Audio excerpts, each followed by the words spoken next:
저는 메디피스 공동대표로 있는 김종숙 교수입니다. 오늘 드릴 말씀은 현지조사의 목적과 방법에 대해서인데요. 이렇게 얘기하면 굉장히 기술적이고 어려운 얘기를 할 것 같다라는 생각이 드실지 모르겠지만은 사실 그렇진 않아요. 되게 어떻게 보면 상식적인 얘기가 될 수도 있을 것 같아요. 먼저 현지조사를 왜 하는가? 사실 이거는 현지조사뿐 아니라 다른 여러 가지 절차, 사업을 했을 때의 절차들도 이런 경우가 되게 많은데, 이거를 현지조사를 하나 사업을 하기 위한 하나의 행정적인 절차라고 볼 수도 있고, 또 하나는 사업을 할 때 굉장히 유용한 작업이다, 이렇게 볼 수도 있을 것 같아요. 근데 행정적인 절차라고 한다면은 당연히 이 기관에서 이 발주한 기관에서 원하는 그런 행정적인 절차겠죠. 근데 그런 절차에 따라서 만들어지는 보고서와 정말로 유용한 보고서하고는 되게 다를 것 같아요. 그래서 이 많은 분들이 이 둘 간의 이게 차이에서 이게 고민을 하게 되는데, 이 행정적인 절차로서의 현지조사와 현지조사 보고서를 보면은 되게 이제는 천편일률적으로 되게 잘 짜여진, 이렇게 구성돼야 된다, 뭐 그렇게들 생각할 거예요. 그래서 현지조사를 위한 무슨 가이드라인, 그러면은 이러한 목차를 갖고 이런 조사를 해야 되고, 그런 것들이 되게 많거든요. 근데 사실 그 사업을 위해서 그런 걸 별 필요가 없는 경우가 많아요. 이 사업의 종류가 되게 많기 때문에 그렇게 천편일률적으로 현지 조사를 하고 거기에 대해서 보고서를 쓴다는 게 모든 사업에 잘 맞지를 않거든요. 그런데 그런 방식으로 되게 표준화된 현지 조사를 하라 그러는 것이기 때문에 잘 안 맞아요. 그런데 그것의 용도는 뭐냐? 그 행정적인 절차니까 어디 제출해야 되고 그 있어야 되니까는 만드는 거거든요. 그 내용에 대해서 얼마만큼 고민을 할까? 그 내용을 보고서는 얼마만큼 정말 이게 현지조사 잘한 내용이고 이게 정말 나중에 필요한 내용이다라고 생각할까요? 사실 별로 그렇지 않아요. 굉장히 많은 경우는 잘 짜여졌네, 어디다가 내놔도 손색이 없겠네, 그러면 이게 통계적인 분석이 많이 들어가는 거죠. 근데 그 통계적인 분석을 아무도 안 봐요. 필요가 없는 경우가 되게 많아요. 그런데도 통계 분석을 꼭 해야 되고 어떤 설문조사를 해야 되고 통계를 수집해서 그걸 보여줘야 된다라는 것이 머리에 박혀 있는 거예요. 근데 그거 잘못된 거예요. 왜냐하면은 그런 통계 분석을 요하지 않는 사업이 수두룩해요. 그런데도 꼭 그걸 해야 되나? 참 잘 안 맞는 얘기죠. 그러면은 이 현지 조사를 해서 어떻게 이것이 활용될 것인가? 누군가가 이걸 보겠죠. 그러면 이걸 보고 나서 굉장히 유용한 자료를 얻었다, 굉장히 유용한 그 정보를 얻었다, 그런 생각이 들어야지 이게 유용한 것이죠. 그런데 대부분 그거 별로 지금까지 나온 어떤 현지조사 보고서에서 이거 정말 유용하다라고 생각이 들까요? 많은 사람이 사실 그거 잘 보지를 않아요. 별로 유용하다고 생각하지 않기 때문에. 그래서 이거는 사실 발주 기관 아니면은 원조 기관의 그 주인 대리인 모델하고도 이제 관계가 있어요. 그래서 나중에 아마 주인 대리인 모델에 대해서 다시 말씀드릴 기회가 있을 것 같은데, 원조 기관은 일종의 대리인이에요. 정부나 납세자로부터 이 사업을 위임받아서, 이러한 원조의 운영을 위임받아서 그것을 대행하는 기관이거든요. 근데 그 기관이 어떠한 유인을 갖고 있나, 어떠한 인센티브를 갖고 있나 그러냐면은, 이거 위임받은 내용은 이게 사업을 효율적으로 잘 해서 낭비 없이, 그리고 수혜자들한테 많은 혜택이 돌아갈 수 있게끔, 그리고 수원기관, 수원국이 그야말로 복지와 경제 발전이 이룩할 수 있도록 이렇게 하는 것이 위임받은 것인데 사실 그 위임받은 내용을 그렇게 잘하지는 않아요. 그게 주인 대리인 모델이에요. 대리인은 자기 나름의 관심과 이해가 있다는 얘기가 주인 대리 모델이거든요. 그러면은 그 대리인인 원조기관은 뭐가 가장 큰 관심이겠는가를 이제 생각해 보면 돼요. 근데 대부분 관심이 뭐냐면은 특별히 비판을 받지 않고 그리고 그냥 웬만큼 했다 그래 갖고서는 그 원조 자금을 더 많이 받고 예산을 더 많이 받고 거기 들어가 있는 직원들은 경고받지 않고 승진되고 이런 것이 그냥 가장 크게 원하는 것이거든요. 그러면은 이 담당자들이 어떤 보고서를 좋아하겠어요? 어차피 잘 읽지를 않기 때문에 누구한텐가 줘서 아니면 제출했을 때 쫙 보고 나서 잘 돼 있네. 이렇게 그래프도 많이 들어가고 구성이 잘 돼 있네. 그러면 끝이에요. 그러면 이제 좋아한다는 얘기죠. 이게 실제로 나중에 활용할 사람들이 정말 이거는 나중에 사업할 때 유용하겠네. 이런 걸로 잘 쓰여지지가 않는다는 얘기죠. 그래서 담당자들이 좋아하는 그러한 보고서하고 이 유용한 보고서하고 그냥 틀리다는 얘기죠. 그런데 우리는 유용한 보고서를 쓰기 위해서 어떻게 해야 되나에 우리는 초점이 맞춰져 있어요. 그러니까는 행정적인 절차로서 현지조사 보고서를 이쁘게 잘 써야 된다라는 것에 초점이 맞춰져 있지 않고 오늘의 강의는 어떻게 하면은 정말 유용한 현지조사 보고서를 쓸 수 있을까? 여기에 초점이 맞춰져 있는 거죠. 그래서 현지조사를 잘 하려면은 굉장히 상식적인 얘기지만은 사업을 잘 이해해야 돼요. 이게 상식이지만은 사실 잘 안 돼요. 제가 생각했을 때는 사업을 끝마칠 때까지 사업을 이해 못하는 사람들이 수두룩해요. 수두룩해요. 그래서 사업을 잘 이해해야 된다. 그리고 사업이 어떠한 인풋에 따라서 어떠한 투입에 따라서 어떠한 산출물이 나오고 어떠한 성과가 나오는가 그리고 어떤 결과가 나오는가를 잘 이해를 해야 된다는 얘기죠. 그래서 이 사업의 목적이 무엇이냐 그래서 그 결과가 잘 반영돼 있고 그것을 위해서 사업이 잘 짜여져 있느냐 이거를 잘 이해를 해야 된다는 얘기죠. 그리고 현지 조사의 목적을 잘 이해를 하고 있어야 돼요. 현지 조사의 목적이 무엇인가? 이 현지 조사도 여러 가지 종류가 있단 말이에요. 각각에 따라서 목적이 약간씩 다르죠. 그 목적에 따라서 현지 조사를 해야 되는데 그냥 매뉴얼에 따라서 현지 조사를 하게 되면은 목적을 잊어버리게 돼요. 내가 현지 조사를 이거를 했는데 이게 왜 필요하지? 뭐 매뉴얼에 이게 필요하다 그러니까 해서 이제는 한단 말이죠. 대부분 그래요. 그건 잘못된 거예요. 현지 조사가 이게 어떻게 쓰여질 것인가를 잘 이해해야지 현지 조사를 제대로 할 수 있는 거지. 그냥 매뉴얼에 따라서 한다. 그러면 현지 조사가 제대로 될 리가 없어요. 그리고 제약사항을 잘 알고 있어야 된다. 제약사항이라는 거는 이 현지 조사 시간이 제한돼 있어요. 그리고 예산도 제한돼 있고 가서 이제 할 수 있는 것도 사실 제한돼 있는 경우가 많아요. 그리고 또 주어진 것이 또 풍부할 수도 있어요. 그동안에 이 사업을 기획할 때 많은 조사를 해서 제대로 조사를 해갖고서는 그 조사된 보고서를 보니까는 너무 보고서가 잘 돼 있어서 그런 것을 잘 이해를 한다면 현지 조사의 필요성이 많이 줄어들겠죠. 그래서 그것도 이제 잘 알고 있어야지 현지 조사를 잘 할 수 있다. 이런 얘기인데 사실 되게 상식적이잖아요. 이건 너무나도 이거 당연한 얘기 아니야? 그런데 이게 당연한 얘기가 사실 현실에서는 잘 안 되고 있어요.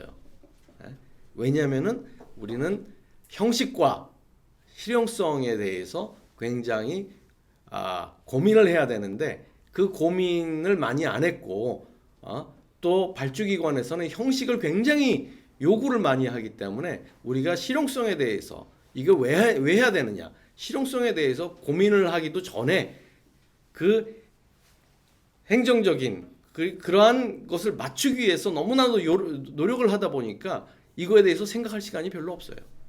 그래서 제가 한번 생각을 해봤어요. 현지 조사가 어떤 것들이 있나. 먼저 사전 타당성 조사를 할 때 예비 타당성 조사 아니 하러 가는 경우가 있죠.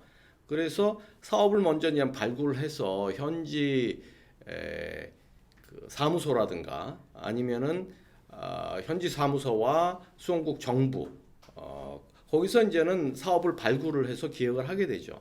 그렇게 되면은 그 다음에 이제 사전 타당성 조사를 하기 위해서 전문가 팀이 꾸려져 갖고서는 그냥 보내져요. 외부 전문가들이 많죠.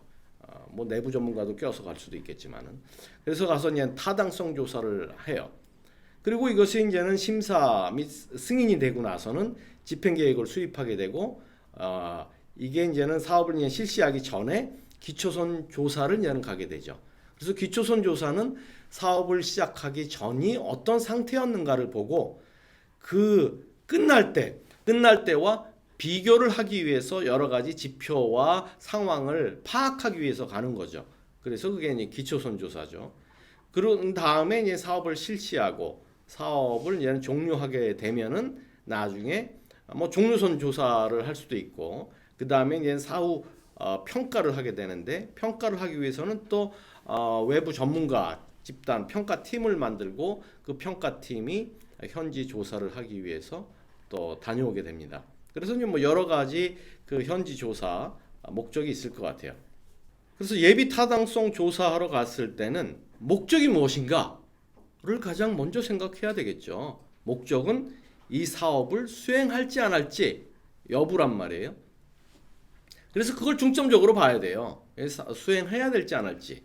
그리고 이제는 그것을 위해서 외부 전문가들이 이제 가게 되고 이용자는 뭐 발주기관, 코이카 내지는 뭐 EDCF 뭐 이런 데가 이제는 이용자가 되겠죠. 그걸 보고서는 그래 우리 이거를 추진하자 이렇게 되겠죠. 그래서 결과는 사업을 수행할지 여부가 이제는 결과가 되는 거죠.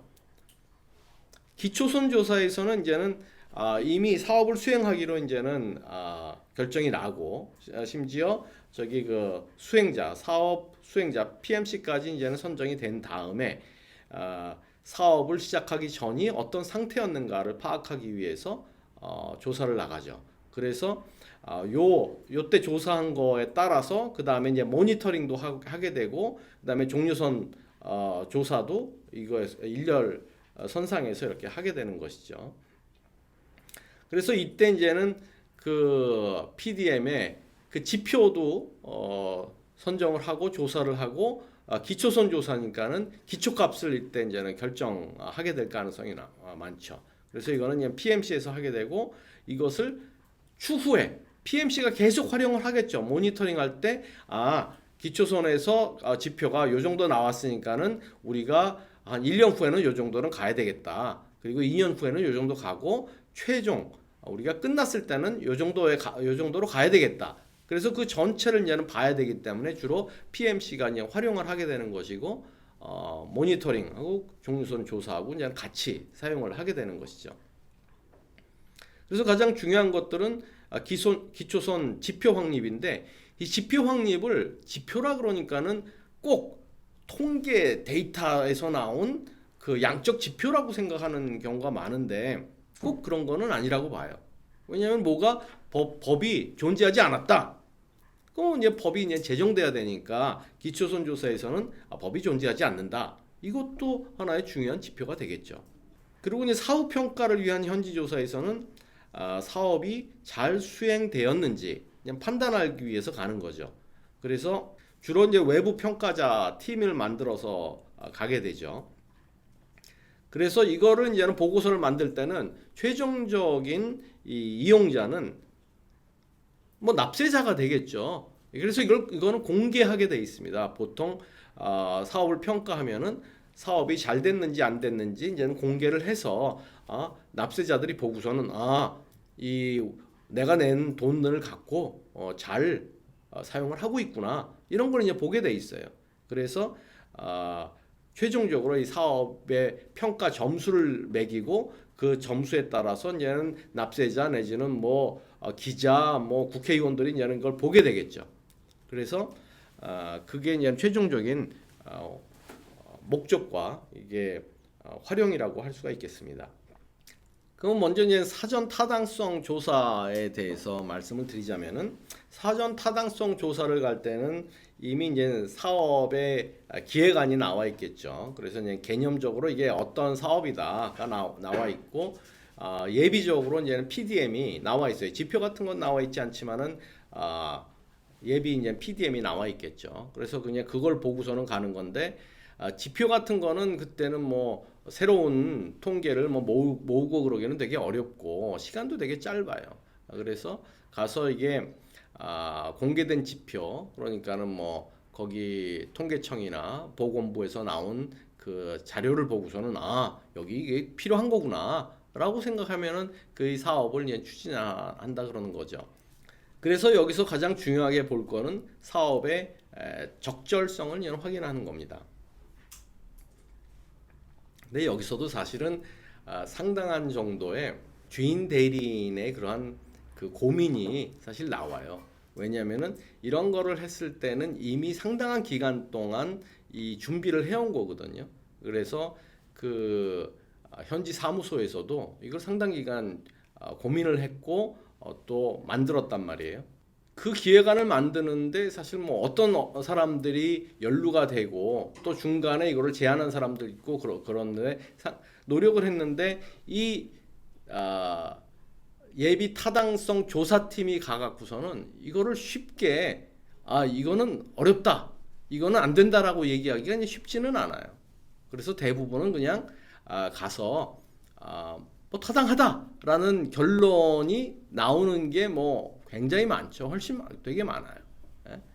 이거는 안 된다라고 얘기하기 굉장히 어렵죠. 그런데 사실 저는 예전에 이게 안 된다라고 얘기한 적이 있는데 그 거의 뭐 사무소는 패닉에 빠졌죠. 그런데 이 가장 중요한 이 적절성이라는 거는 예전에도 말씀드렸다시피 특히 보건에서는 그 나라 보건 체계에 맞느냐가 굉장히 중요해요. 근데 우리는 되게 독립적인 그런 사업이 많아요. 스탠더론한 사업이 많아 갖고서는 그런 사업은 많은 경우 이 사업이 끝나고 나서 지속될 수가 없어요. 그 나라에서 관심을 갖고 있지 않기 때문에.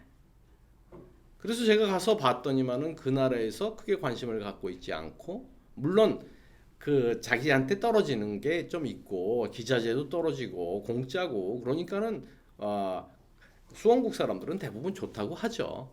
그런데 그 나라 전문가들한테 물어보고 이러면은 사실 그건 좋은 사업이 아니고 예전에 실패한 경우도 있고 뭐 이런 많은 얘기를 해줄 수가 있어요. 그럴 경우는 사실 이게 적절성이 그냥 떨어진다고 볼 수가 있는데 그래서 저는 사실은 뭐 가갖고서는 이 상당히 문제가 있을 수 있는 사업이기 때문에 좀 보류하는 그러한 의견을 낸 적이 있습니다. 그런데 아무튼 여기서 중요한 거는 뭐냐? 사전 타당성 조사는 이게 적절하냐, 타당하냐를 가서 보는 것이기 때문에 그거를 중심으로 이렇게 생각을 해야 된다는 얘기죠. 그래서 주변에 있는 관계자들 그리고 경험이 있는 사람들, 전문가들하고 인터뷰를 하는 것이 가장 중요한 것이라고 봅니다. 초선 조사는 이제는 가이드라인 이런 것들도 있고 그래서 목차는 이렇게 해야 되고 그리고 조사는 어떻게 해야 되고 이런 것들이 좀 있어요. 근데 제가 봤을 때는 그거는 사실 사업이 굉장히 많기 때문에 보건 사업만 하더라도 보건 사업 안에는 굉장히 다양한 종류의 사업이 있기 때문에 거기서 얘기한 어떠한 가이드라인에서 얘기한 것이 모든 사업에 적용된다고 보기에는 되게 어렵지 않나 생각이 돼요. 그래서 그래도 필수적으로 있어야 되는 것이 뭐 기초선 조사가 왜 필요한가? 그래서 기초선 조사를 가면서 그 전에 상당한 정도의 문서를 봐야 되는 거죠. 그래서 이 그동안에 어떻게 진행이 되어 왔고 이 사업이 어떻게 기획이 됐고 그 외에 여러 가지 보고서들이 있는데 그거를 이제 다 보고서는 그럼에도 불구하고 이게 꼭 필요하다라고 했을 때 이제는 가야지 되는 것이죠. 근데 지난번 그 꽝지성에 갔을 때는 필요성이 조금은 있었지만은 워낙에 그 전에 준비를 오래 했고 그렇기 때문에 제가 봤을 때는 다른 사업만큼 그렇게 필요한 것은 아니었다고 봐요. 왜냐하면 거기서 오랜 사업을 해왔고 그 전에도 보고서를 많이 모아놔갖고 거기서 보니까는 상당한 정도의 그 자료가 존재해서 거기 가 보니까는 그 자료도 굉장히 많이 맞고 그래서 다른 사업보다는 제가 기초선 조사가 필요 없었다는 얘기가 아니고 다른 사업에 비해서는 굉장히 해야 될 일이 좀 적었다라고 볼 수가 있는 것이죠. 그리고 가서는 그러면은 기초선 조사로부터 뭐를 얻을 것인가?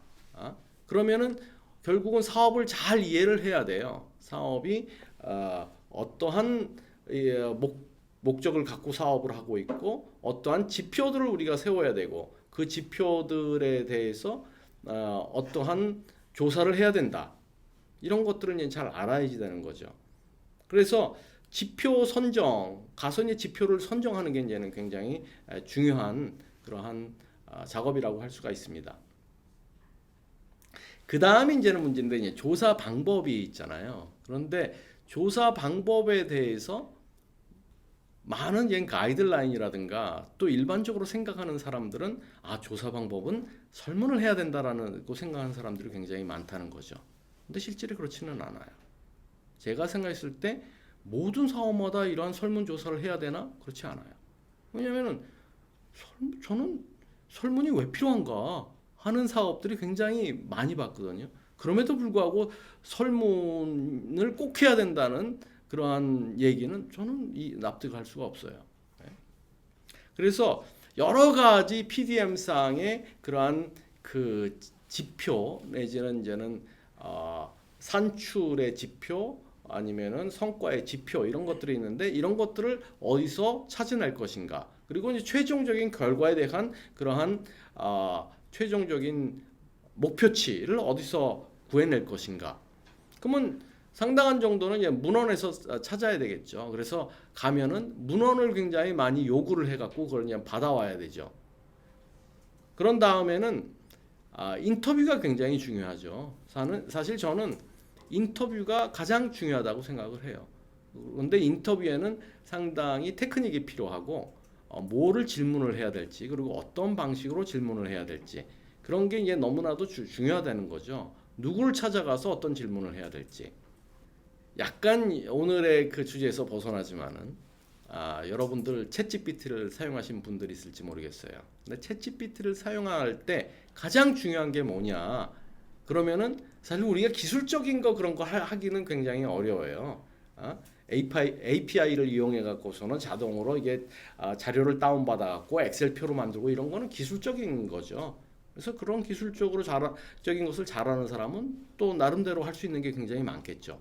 근데 일반적으로 우리가 이제는 사회과학이라든가 이런 부분을 할 때 제가 연구하는 부분에서 챗GPT를 사용할 때 무엇이 가장 중요한가? 질문이에요. 소통이에요. 챗GPT하고 어떻게 대화를 하는가가 가장 중요해요. 그래서 챗GPT한테 되게 아마추어적으로 질문을 하면은 1시간 내내 챗GPT하고 대화를 했어도 더 혼동이 돼요. 헷갈려서 쟤랑 얘기하니까 헷갈려 죽겠네 라는 얘기를 하게 돼요. 그런데 전문가가 정말 필요한 질문을 딱 했을 때는 답이 딱 정리돼서 질문 2개 정도만 하면 딱 나와요. 필요한 게. 그거를 여러 사람들은 챗GPT를 무슨 최면을 걸어 갖고서는 정보를 빼내야 된다. 뭐 이런 얘기 굉장히 이런 얘기를 하는 사람들도 있는데 그거 다 필요 없어요. 사실은 전문가적인 지식을 갖고서는 내가 어떠한 결론에 해야 되겠다. 여러 가지 옵션이 있다. 거기에 따라서 어떤 이론적인 백그라운드를 갖고서는 내가 질문을 해야 되겠다. 그런 질문을 하면은 챗GPT가 너무나도 똑똑하기 때문에 질문을 딱 알아들어요. 그리고 내가 원하는 방식으로 답을 쫙 해줘요. 사실 우리가 인터뷰하는 사람들은 챗GPT보다 그렇게 똑똑하지는 않아요. 그렇지만은 이 사안에 대해서는 되게 잘 알고 있는 경우가 많죠. 그렇기 때문에 우리가 인터뷰를 할 때 정확하게 그거에 대해서 질문을 해야 되고, 그 질문을 하기 전에 이쪽에서 알고 있다는 걸 좀 보여줘야 돼요. 내가 여기까지는 잘 알고 있다. 그리고 내가 생각에는 그 다음 방향은 이런 방향이 있는데 요거에 대해서 네가 얘기를 해달라 그러면은 딱 얘기를 해주죠. 그렇지 않고 내가 모르는 얘기하면 저쪽에서 얘기를 해주질 않아요. 챗GPT하고 똑같아요. 그리고 두서없이 얘기를 해줄 수밖에 없어요. 그래서 인터뷰의 어떠한 기술 이런 게 굉장히 많이 필요하다는 얘기죠. 그런데 그 기술을 지금은 되게 쉽게 그 역량을 키울 수가 있어요. 그런데 이 부분이 어떻게 보면은 약간 어렸을 때부터 소통을 잘하는 선천적인 부분도 좀 있어요. 어렸을 때부터의 교육이. 그런데 지금 이 기술을 늘릴 수 있는 방법이 챗GPT하고 잘 대화를 해보면은 어떤 방식으로 대화를 해야지 내가 원하는 결과를 얻을 수 있나, 이거를 상당한 정도로 그 기술을 습득할 수가 있어요. 그 다음에는 이 설문조사인데, 이 설문조사에 너무 시간을 많이 뺏기는 경향이 있어요. 필요 없음에도 불구하고. 거의 대부분 어떤 사업인지를 막론하고 설문조사를 이제 만들어야 된다라고 생각하는 사람들이 많고, 실제로도 우리는 만들어요. 일종의 행정적인 절차처럼. 그래서 설문을 이제 쫙 만들면은, 그래서 기왕에 만드는데 뭐 질문 두세 개 할 수는 없잖아요. 그러니까는 한 20개 내지는 뭐 50개 정도의 질문을 만들어서 그냥 갑니다. 그리고 나서 또 표본 추출을 해야 돼요. 아니, 표본 추출이 왜 필요한지도 모르겠지만 일단 하라 그러니까 표본 추출을 해요. 그리고 이 표본 추출에 대해서 이제는 많은 사람들이 아마 여기 오실 때부터 제가 이게 표본 추출을 어떻게 해야 되느냐를 가르치겠구나라고 생각하신 분들 아마 많을 거예요. 그래서 그거 안 가르칠 거예요. 왜냐면 이게 항상 필요한 게 아니고, 이게 제가 생각엔 대부분은 필요 없어요. 필요한 경우도 있지만. 그런데 이걸 꼭 해야 되나? 이 많은 경우 우리가 표본 추출의 이제 테크닉을 보자면은 그냥 무작위로 이제 뽑는다. 그래서 우리가 샘플 전체 있으면은 거기다가 주사위 돌려갖고 그냥 한 100명 뽑으면 돼요. 그런데 그렇게 되면은 비용이 많이 들 수가 있어요. 왜냐하면 지역이 넓은데 여기 한 명, 저기 한 명, 그거 다 못 쫓아다니잖아요. 그래서 비용이 많이 들어요. 그러면 어느 그 마을 단위에서 잡아갖고 거기서 한다 그러면 그 마을이 좀 특별한 마을일 수 있잖아요. 그러니까 그렇게 하기에는 좀 결과가 바이어스 될 수가 있는 거죠. 등등 이런 얘기를 얘는 표본 추출에서 얘는 얘기를 해요. 그리고 나서는 이게 맞는지 안 맞는지 시범 조사를 해야 된다고 이런 얘기를 한단 말이죠. 그런데 이제 전문가들 모이면은 이 기초선 조사의 목적과 어떤 사업인지를 다 잊어버리고 누군가가 한 사람이 그냥 질문을 해요. 이게 표본 추출에 이게 무작위로 이렇게 하면은 바이어스가 있을 수 있지 않습니까? 그 누군가가 이게 이런 말씀을 하셨는데 아마 통계학에 대해서 굉장히 조예가 깊으신 분이겠죠. 다만 사업에 대해서는 잘 모르시는 분일 거예요. 그런 질문을 하시는 분은.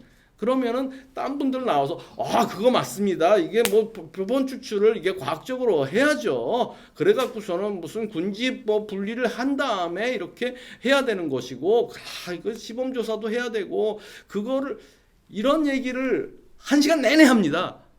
그러고 나서 그 회의가 끝나요. 이게 엄청 중요한 거 봤는데, 이게 잘 모르는 사람은 옆에 가만히 있다가 이거 엄청 중요한 얘기를 했는데 나는 하나도 못 알아듣겠고, 하나도 안 중요합니다. 사실은 하나도 안 중요해요. 그 사업의 그 표본 추출 그거 한 게 그 정말로 쓸모 있었던 사업이 뭐가 있습니까? 그거 보고선 달라진 게 있습니까? 거의 없어요. 거의 없어요. 그렇다고 해서 그 어느 한 사업도 이게 필요 없다고 그렇게 얘기할 수는 없죠. 필요한 사업이 분명히 있습니다. 그렇지만은 제가 봤던 사업의 대부분은 사실 그렇게까지 필요 없습니다.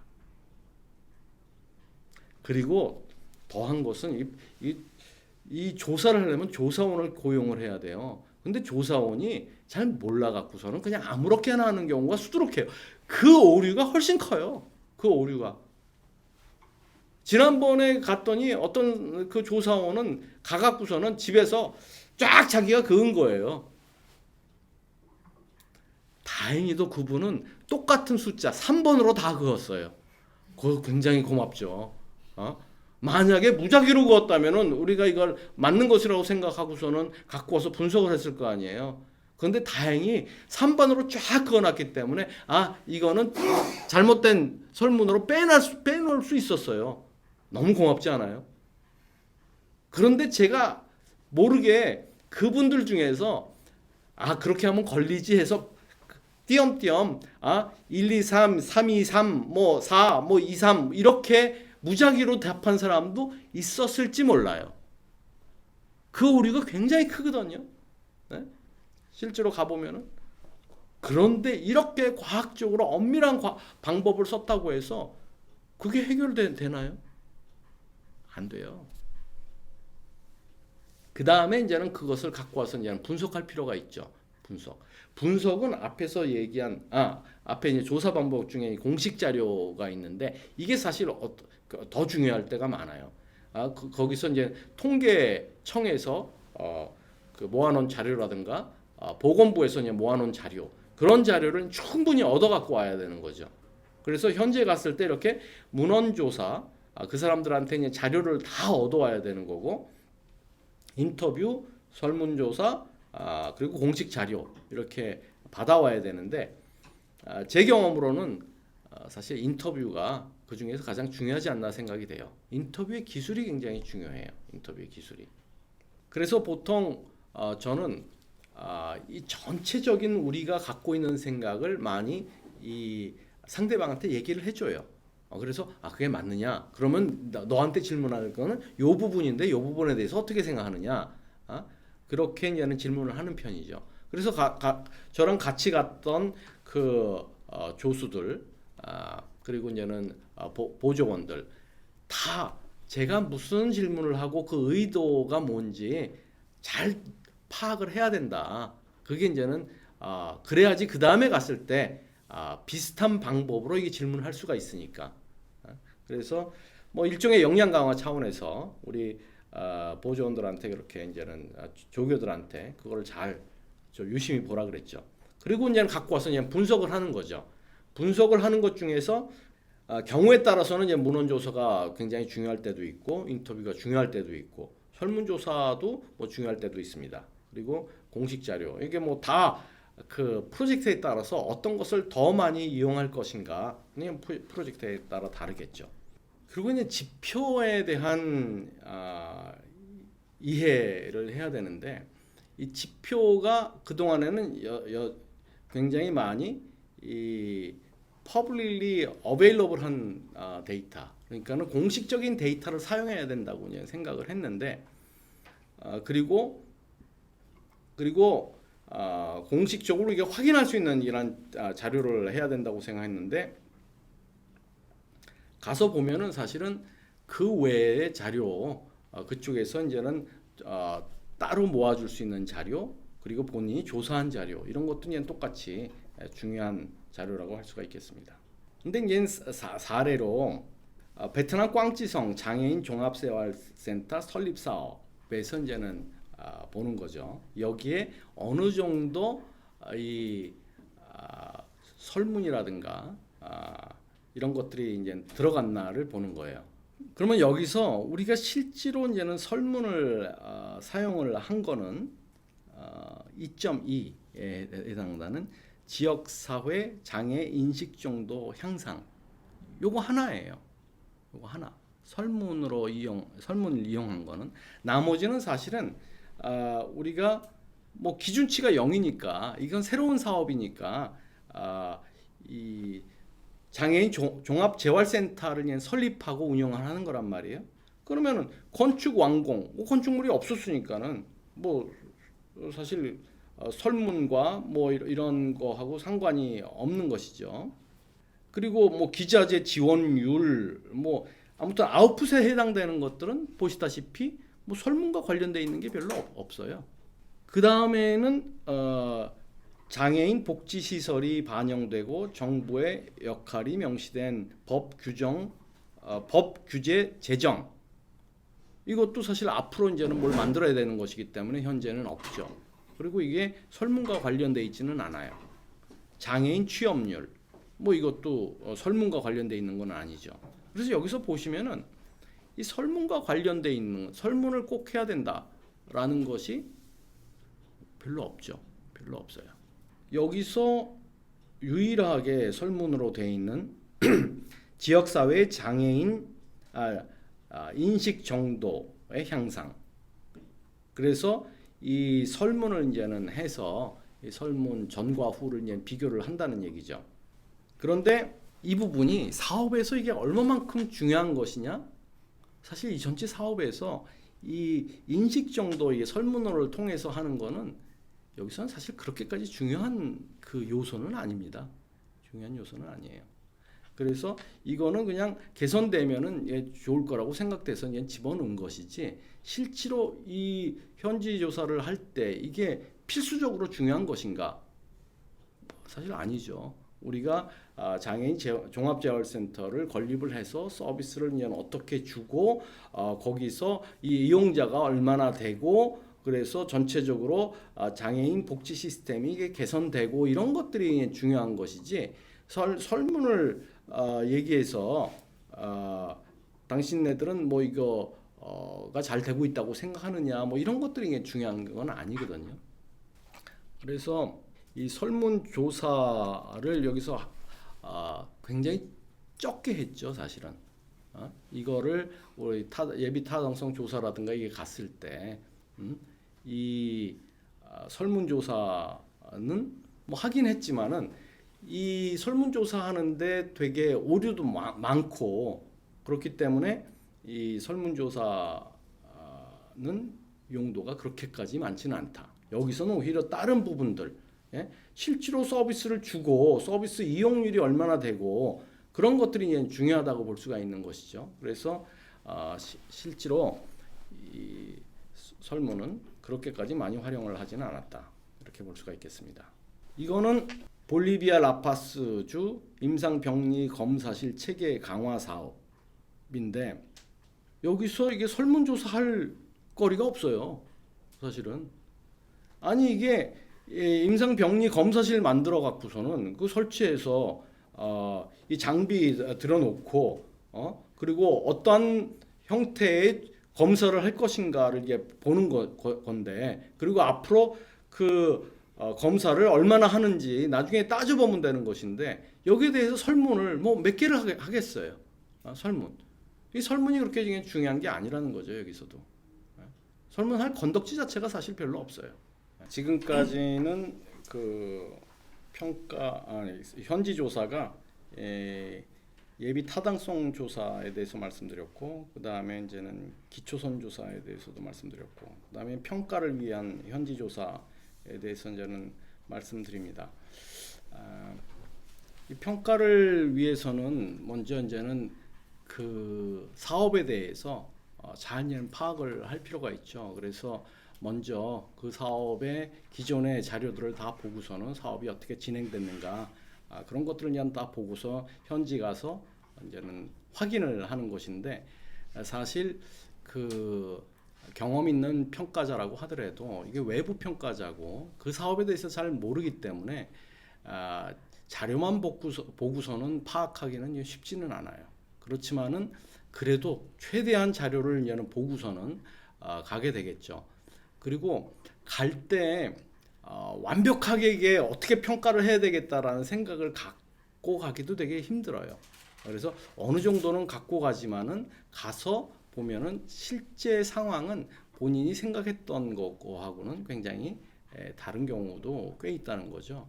그래서 예를 들어서 식수 공급 사업 이런 거를 하게 되면은 보통 우리가 질병도 줄어들고 뭐 이런 것들을 그냥 공부를 잔뜩 해서 갔는데 중남미에만 가더라도 사실 수인성으로 이렇게 질병들이 눈에 띄게 이렇게 아프리카 같지는 않다는 얘기죠. 대부분 얘는 그래도 깨끗한 물을 마시고 거기서 금세 이렇게 뭐 배탈 나고 설사나고 이런 사람들이 많지는 않아요.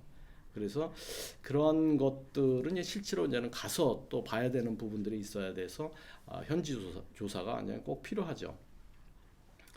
그래서 이제는 가서 추가적인 이제는 자료를 수집하게 되는데 여기에는 항상 그래도 예산이라든가 시간 이런 제약들이 굉장히 많습니다. 그래서 그걸 받아다가 이제는 분석을 해야 되는데 분석 자체가 이제 돌아오면은 또 뭐가 빠졌을지 모르기 때문에 현장에서 되게 순발력을 발휘해 갖고서는 평가를 하고 또 자료도 또 모으고 이렇게 돼야 되는 부분들이 있거든요. 그래서 그 평가를 한번 본인이 현장에서 내려보고 그거를 다시 한번 검증도 해보고 이런 것들이 좀 필요하죠. 그래서 그 유명하신 분들이 어디 가서 그냥 평가하는 걸 봐도 사실 가기 전까지 정확하게 어떻게 평가해야 될지를 잘 모르고 간 경우도 많아요. 그래서 가서 보니까 이렇게 해야 되겠구나. 굉장히 순발력을 발휘해야 되는 경우가 되게 이제 많다는 거죠. 게다가 평가하는 사람들이 모든 분야에 대해서 잘 아는 것도 아니거든요. 그래서 보건 평가는 보건 전문가만 하는가 그거 아니거든요. 평가 전문가가 가서 이제 보건도 하고 여러 가지를 하고 보건 안에서도 또 사업이 굉장히 많기 때문에 가기 전에 정확하게 다 파악하기 하고 가기는 되게 어렵고 미리 자료를 보고서는 공부를 하고 가야 되는데 그럼에도 불구하고 현장 도착하기 전엔 잘 모르는 수도 되게 이제 많습니다.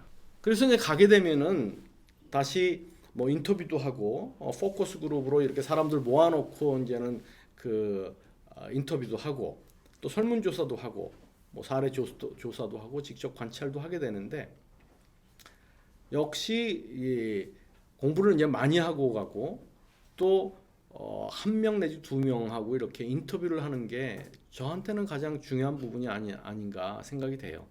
이게 여러 명, 한 6, 7명 이상만 모아놓더라도 되게 약간 군중 심리 비슷하게 서로 이제는 눈치 보고 좋다고 얘기해야 되지 않나 이런 생각들이 많아요. 심지어는 같이 따라 들어와서 야 좋다 그래 나 좋았잖아 이렇게 얘기하라고 강요하는 수도 많아요. 왜냐하면은 그렇게 얘기를 해야지 또 주니까.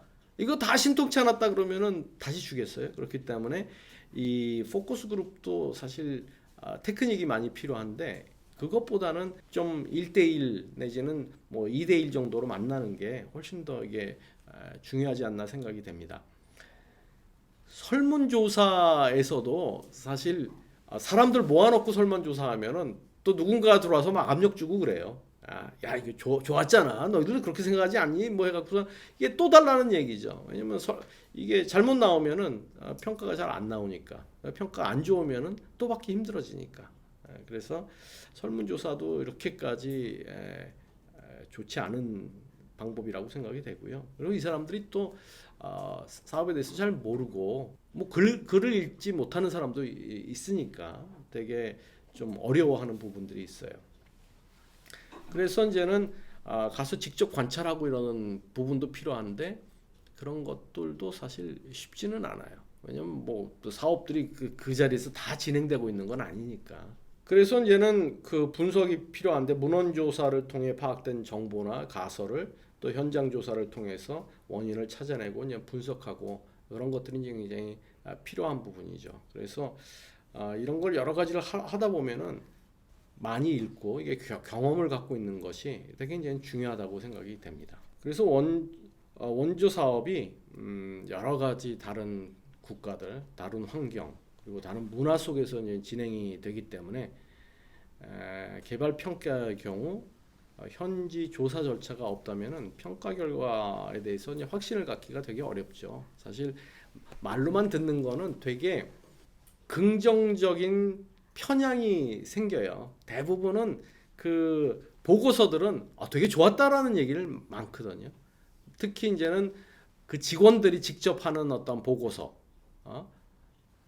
그 보고서에는 다 좋다고 얘기를 하죠. 너무 좋았다고. 근데 실제로 가면은 이 긍정 편향이 돼 있는 것을 이제 실제로 볼 수가 있기 때문에 꼭 검증을 이제 할 필요가 있다는 것이고, 또 많은 경우 이 눈에 띄게 이게 좋은 것과 실제로 좋은 거하고는 다를 수가 있죠. 왜냐하면은 눈에 띄게 좋은 거는 뭐 수혜자가 굉장히 적다라든가 그러면 되게 이제는 좋아 보일 수가 있잖아요. 그런데 많은 사람이 수혜를 받는 것이 더 중요할 수도 있죠.